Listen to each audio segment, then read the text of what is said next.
I feel cozy, yeah. Can you hold up? Don't need no coffee yet. Got no makeup. How do you look so fine? Bust up, bust up. How did I make you mine? Wait a minute.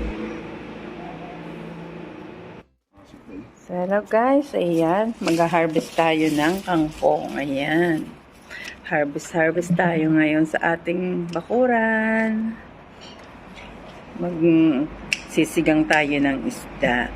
Ayan. Ilalahok natin ang talbos ng kangkong. Iksian mo na para lahat kailangan matanggal mo na yung dahon para sumuloy siya ulit ng bago. So, ayan ang akin darling. Siya nagpuputol ng aming kangkong. Iksian mo, mahal, ha? Kasi itatanggalin ko lang yung mga pang Ayan.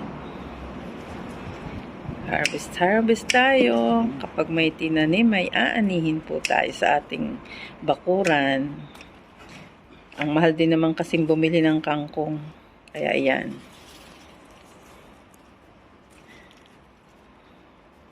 Ang kangkong dito sa amin. Hindi katulad sa atin, malaki ang kangkong. Sa Pilipinas, magaganda talaga ang kangkong. Eh, dito naman kasi, magaganda din naman ang kangkong sana dito.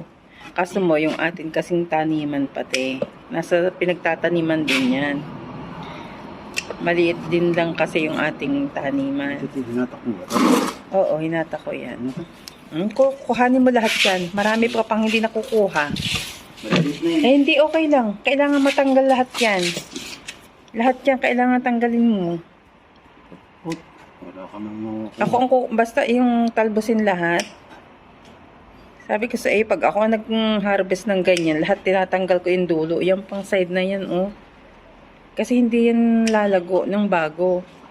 Kailangan lahat yan nakuhanan. Yan.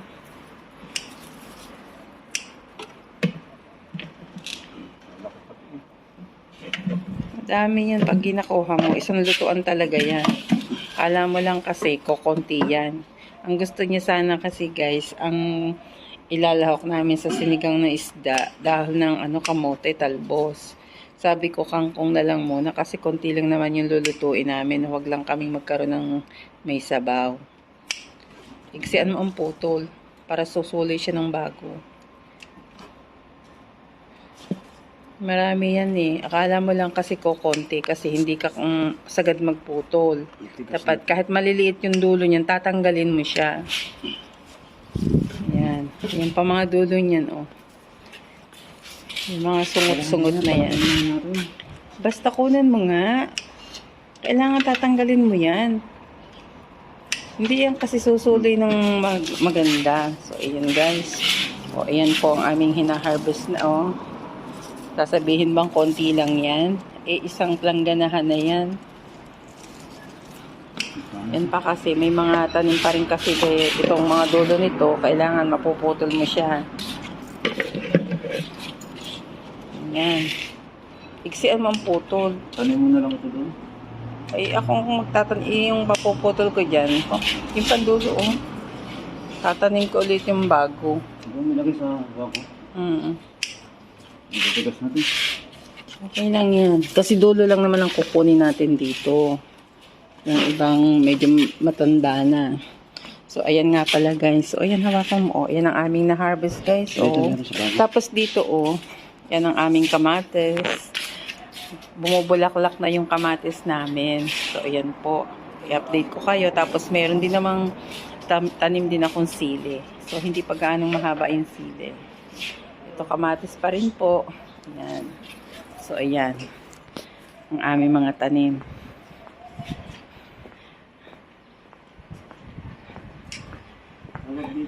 Yan pa, meron pa rin kami dyan nakatanim sa tubig lang siya na may konting lupa.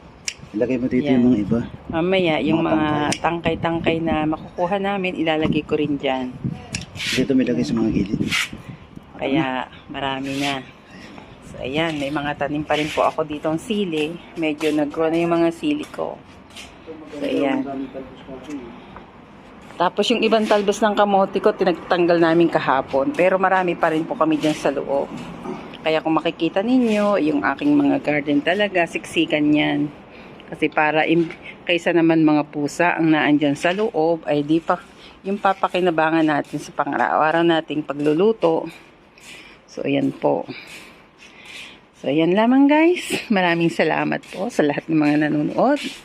Shoutout sa lahat ng ating mga kaibigan diyan, sa mga subscriber natin at sa mga baguhan. So, ayan ang update po namin sa aming bakuran. Ayan lamang po. Ito po ang bakuran ni Vilma dito sa Qatar. Thank you everyone and thank you for watching. So, ayan guys, bago po ako magtapos, ipakita ko na rin po yung aking sinigang na isda. Na yan po, pinakuluan ko na rin at talaga namang masarap po ang alumahan. Yung ulo lamang naman po ang aking sinabawan at yung iba naman po na katawan ay ipinrito ko na lang para mayroon pang dagdag na ulam kami ng aking darling. So ayan guys, ang aking inilagay na rin yung aking hinarvest na kangkong. So ayan, kasabihan pag may tinanim, may aanihin po tayo. So ayan lamang guys, maraming salamat po.